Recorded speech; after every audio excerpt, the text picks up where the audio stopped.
Okay, fellow lifestylers, what we're going to touch on now is the gratitude tracker and the needs tracker that is laid out in our weekly, I guess, our week to view planner. So let's get into it. So, gratitude, I guess, in positive psychology research, gratitude is strongly and consistently associated with greater happiness. Gratitude helps people feel more positive emotions, relish good experiences, improve their health, deal with adversity, and build strong relationships. So, gratitude is a good thing. Here's one thing that I've been very aware of for a long time: what we focus on grows, or we get more of it. I was talking to someone just yesterday about this. When you hear these stories of a car that's gone out of control out into a field or a paddock or something like that, and there's one tree or one pole in the paddock and they hit it. And it's like, oh my God, how did they even do that? And I reckon it's because it's where their focus has gone. They're thinking, don't hit the pole, don't hit the pole, don't hit the pole, bang, hit the pole. Whereas they should be thinking, open space, open space, open space, and they'd probably hit open space. So, we tend to get drawn towards what we focus on, and we tend to get more of what we focus on, or we have that grow in our life. So focus on what you're grateful for each day, and you will get more to be grateful about. So that's what the gratitude tracker is all about. Now, you can do that first thing in the morning, you can do it last thing in the evening, you can do it both if you want. Just jotting down a couple of key points there of exactly what you're grateful for. And even on your worst day, there's always something to be grateful for, and it's so important to put that down. And if you can do it in other ways as well, I know in our house every single night when we sit down for dinner, we have dinner as a family around the table, again by design. And when we sit down and we have our meal in the evening, we go around the table. What were you grateful for today? And it's awesome. I love it. You learn a little bit about what the rest of your family went through for the day. It was really funny when we've been doing it since my kids were babies, right? So my youngest was always she was always grateful for whatever was right in front of her. If it was mashed potato or carrots or whatever was on her plate, she was grateful for. Whatever she could see around the room, she was grateful for. But it's a really good I guess practice to implement to what you're grateful for each day. So, human needs. This is a bit deep, this topic, but I'm confident that it has a huge bearing on being able to remain consistent with that default week and the activity that we're planning there, because I think having a good foundation around this sort of stuff and some awareness around it lets us know whether what we're doing is sustainable, and then if we're doing something that's not, to be able to replace that with something that is.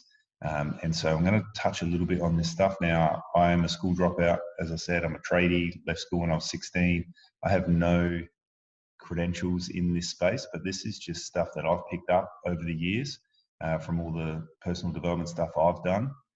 And I'm just literally sharing what I've found with you and what's helped me. So I guess the question is, why do we do what we do? So no matter who we are or what we do, there's a common force that is driving and shaping our emotions and our actions. Now, our emotions and actions determine the quality of our lives and ultimately our destinies. It's the same thing can happen to two people and they take it two different ways. And it's, I guess, the emotions and their actions and how they react to that can determine quite different outcomes, right? So we've got these 6 human needs. We've got certainty and uncertainty. And here's the thing that is just ironic, I guess, that all of these needs, we are all meeting all of these needs. Now, the crazy thing is, you can see there's some of them are at paradox with each other. So certainty is a need that we all have. Some need it more than others, but we all have it. And then we also have uncertainty. So we need a certain amount of certainty, a certain amount of uncertainty, a certain amount of significance, and then a certain amount of connection. And then we've got growth. We need, it's a need we have, one of our foundational human needs, and then contribution. Now, we are meeting these needs every day of our lives. We're meeting them either in a positive, a negative, or a neutral way. Now, if I guess we're all dominant in different areas. Some people need more certainty and significance rather than, uncertainty and connection or whatever. But we're all meeting these needs, and then some of us are dominant in other areas. So, as we're going through this, have a think about yourself. Which ones are you more dominant in? Which ones are more important to you than the others? So certainty, it's that feeling of being in control, feeling safe, feeling comfortable, and when you know what's coming up next. So certainty is a big one for a lot of people. So some of the ways that people meet certainty, or the way you can tell if that's high on your hierarchy of needs to meet. People that are high up in certainty, they when they go to a restaurant or they go out for dinner, they go to the same restaurant. They even sit in the same table and order the same food. Or every day of the week is, I guess Wednesday is, mashed potato and sausages and gravy, or whatever it is. So, certainty, we can be met in lots of different ways. As I said, it can be a negative, a positive, or a neutral way. So then we've got variety and uncertainty. So if you're always comfortable and always in control, we get bored, right? We all would. So we all have the need to change our state, to exercise our body and our emotions, to be stimulated from the boring or the mundane or the certainty. So, ways that we meet this, maybe it is going to a different restaurant for the person who's got the certainty high up there, or maybe it's taking up a new hobby, or maybe it's bungee jumping or skydiving, or you can see these things now where people that have uncertainty or variety high up on their priority list for their human needs, that a lot of those people do some random stuff and some crazy stuff, and so again, you're meeting this in a positive, negative, or a neutral way. And so we've been talking, I guess, positive to neutral sort of ways. But if you think of negative ways to do this sort of stuff, that might be, taking drugs. Taking drugs might give someone some certainty because they know they're going to get a buzz and get high. And then it might give uncertainty or variety because they don't know quite what they're going to do. When they're high on these drugs, things get a little crazy sometimes. And so, as I said, negative, positive, and neutral ways to meet these needs. So then significance. Everybody feels the need to be important in some way at some time, right? People seek significance by getting recognition from others or from themselves even. So can you picture some of the conversations you have with people that need a high level of significance in their life? How are some ways that people are meeting this? Is it the role that the position that they've got at work that meets their significance levels? Is it the suit that they're wearing, or the car that they're driving, the house that they live in, the watch that they're wearing, or there's lots of different ways that people can get significance and meet that need. Is it by talking down about others and putting themselves up higher? Speaking ill of others is, that's a negative way to meet significance. If you think about the drugs again, a lot of people feel significant and will even show that they are taking drugs or high because it meets their needs. And then here's the thing, the crazy thing about these needs, which actually I will talk about that at the end. I won't talk about it now. So you'll get it, don't worry. So next need, love and connection.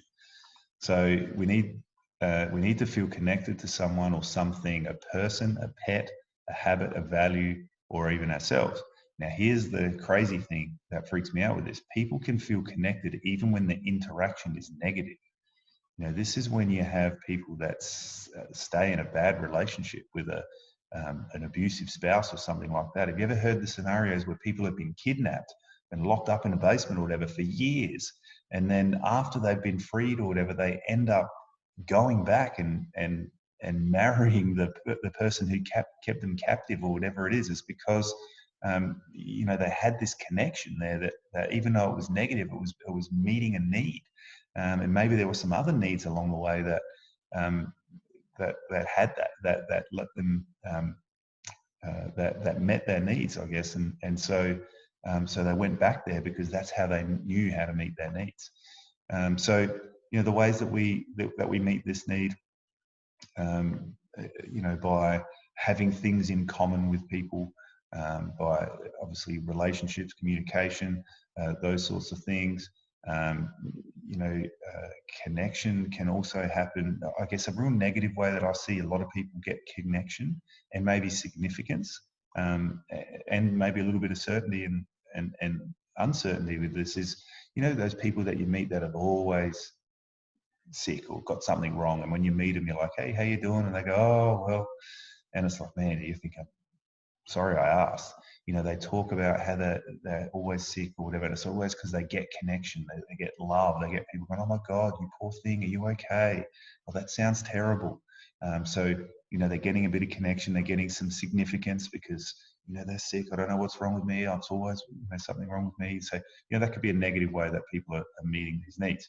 So growth. Everything in this universe is either growing or dying. There is literally no other option. People are their happiest when they are growing, learning, or expanding in some way.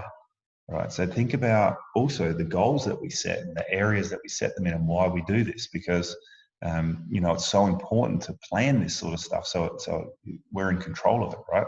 So ways that people meet this need. Have you ever met those people that are just career students, like they're middle-aged people that are still going through university and getting degrees and getting another a credential or something like that, or getting qualified for something? I think those people would probably have growth very high up on their hierarchy of needs that they meet first and foremost. So there's lots of ways that we can meet the growth need, and it's upskilling, it's being a little bit better than what we were, and then if you find negative ways or if you neglect this, that's when you can end up in a downward spiral and start going towards different things to try and meet this need. So contribution. People cannot be happy or fulfilled unless they're contributing to others in some way. And here's the thing about humans: we literally can't survive without others contributing to us in some way. I can't remember the name of it, but there was a study done, pretty unethical study when I think about it, where they separated these babies from their mother. One stayed with their mother, one got separated from the mother, still got fed, still got nourishment and everything, but just didn't get the love, the connection. It didn't get the contribution from someone else. And the baby that was separated and away from its mother actually died, and they don't know really what it died from. So contributing and connection to our we can't survive without it, I guess. And so there's ways in which we can be fulfilled by contributing to others and being contributed to. So this is where for me, I guess, in terms of contribution, this exact thing, the lifestyle and what we're doing here, trying to contribute to many, trying to leverage our contribution so that we can reach the masses, with what we're doing. We feed lots of children around the world. We do mission trips and so forth with donations. We've got 3 pallet loads that we're loading up right now of bras and rugby boots and things that are going back to Fiji to help, to contribute to the underprivileged people in Fiji, or the people that are struggling with those little luxuries in life. So there's lots of ways to meet this need of contribution. And when I stop and I look at the 6 human needs: certainty, uncertainty, significance, and connection. they're all what we call our primal needs. So as I said, we're all meeting them, different hierarchy of how we meet them and what we want to meet first, but we're all meeting it now. There are our primal needs, and then we've got our spiritual needs, which are more of growth and contribution. Now, our primal needs give us momentary pleasure. You can't sustain the pleasure you get from meeting that need with the primal need. With the significance, have you ever gotten something that you've always wanted? Maybe it is a car or a boat or something like that, and you feel amazing. You're on top of the world, but then a few months down the track, or maybe it's even only a few weeks down the track, it's just like, whatever. That it's the momentary pleasure is gone. That significance is gone. It's just that same old car or boat or whatever it is. But it's meeting our spiritual needs by growth and contribution that give us that real sustainable joy. And so this is why I set up the needs tracker, and this is why I've set up the goals around the certain areas to make sure that we're doing this, to make sure that we're ticking these boxes, and to make sure that we're setting ourselves up to be full of, I guess, that sustainable joy and abundance long term. Now, the thing that I was going to talk about a little bit earlier in the presentation, where I said I'm going to talk about it a bit later, is if we find one activity that meets 3 or more of these needs at a high level, it becomes an addiction. Like, that's a scientific fact. If one activity meets 3 or more of these needs at a high level, it becomes an addiction. So again, if we go back to the negative addiction of, say, abusing drugs, substance abuse, it can give us some certainty, because we know we're going to, get off our chops and whatever. It gives us uncertainty because things are going to go crazy. It gives us connection because, you taking this as well, or whatever. It might give us significance because we think we're pretty cool, taking this stuff. And so you've got one activity that's meeting 4 of those needs. That's why people, get addicted to the drugs. It's because of how it's meeting the needs. Now, if you just quit the drugs cold turkey, you will always go back to it if you don't replace it with something else to meet those needs. And that's why the need tracker is in the Lifestyler. Not because I think you're abusing drugs, but because we are planning to create the future that we want. And so our status quo is going to get disrupted, especially at the very beginning. And so we want to track on how are we meeting our needs? Are we meeting them? And you want to just track how you're feeling with that as well. And this is why you want to use the journal part of the Lifestyler, because you want to keep a track of all this sort of stuff. And if the activities that you're doing aren't meeting your needs, and especially in the way that in the hierarchy that you want to get them met, then you're going to need to put other things into your life, into your day-to-day routine that can meet those needs. Otherwise, you won't be able to sustain the activity that you're doing. I hope that makes sense to you. So you're going to meet these needs no matter what, and you can't just take something out of your life that is meeting these needs. You need to replace it with something else, and that's why change is so hard. That's why people meeting their needs in a negative way get stuck to, well, I guess meeting your needs in any way with activity. Like there's a certain business that I have a fair bit to do with, and I'm addicted to the business. I'm addicted to everything because it gives me certainty, uncertainty. It gives me significance, gives me connection, it gives me growth, and it gives me contribution. I've got one activity that meets all 6 of my human needs in a high level. So even if I wanted to stop being involved with that company, I wouldn't be able to do it unless I replace it with something else. And so that's the magic. So when you're going through this, using your needs tracker down the bottom of your week to view, I guess, of your Lifestyler, So you want to have awareness around your dominant needs. Which are the ones that you really need to meet in a high level and in a big way. Have awareness and track how you are meeting your needs. I love this, man. It's getting this down, and it's unlocking. I guess it's looking at yourself back. It's sort of stepping back and looking at yourself and getting real insight into what makes you tick and how you run. Track if you're meeting them in a positive way, a neutral way, or a negative way, and then adjust. There's the negative way. It only heads in one direction, right? And it's not why you've gotten this lifestyle because you want to head in a positive direction in your life. So we need to work out how we're meeting the needs. We need to quit doing the negative things that are meeting our needs and replace them with a positive one so that we can sustain it. You need to track and make sure your planned activity is meeting all of your needs. Because as I said,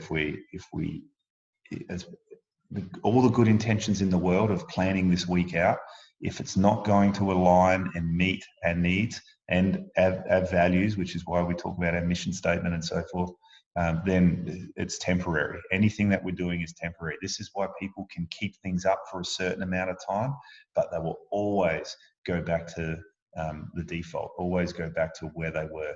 And so what this is about is setting some new habits that are working in every sense of our being, every sense of what makes us tick, so that we can live and breathe this activity, this lifestyle for the long term, and you will never, ever, ever look back. So that is the little section down the bottom there in the yellow. Whether you do that as you go through the week, as things happen, and as you really feel some connection with someone or something, or that needs met, as you're feeling some significance or whatever it is, just jot down in there, felt significance here because of blah, blah, blah. And, just a couple of words here and there in there so that you can just keep track of it. And then you I guess, when you start to build up a few weeks of this, you'll get some data and you'll start to work out about, okay, which needs are a big priority for me? How am I meeting them? And how can I make sure that I'm meeting them and still planning my activity to move my life forward? So that's the needs tracker, ladies and gentlemen. It is a small thing, but it is a big deal in terms of sustainability for you building your absolute ultimate life and lifestyle. So I am really excited about I guess everything that's in this lifestyle, and some of you guys will implement all of it, some of you guys will implement none of it and just use it as a diary or a planner. But I can tell you now, if you embrace every little bit extra you embrace and implement, is going to go a long way towards creating the life that you deserve. So all the best, guys, and we will see you around.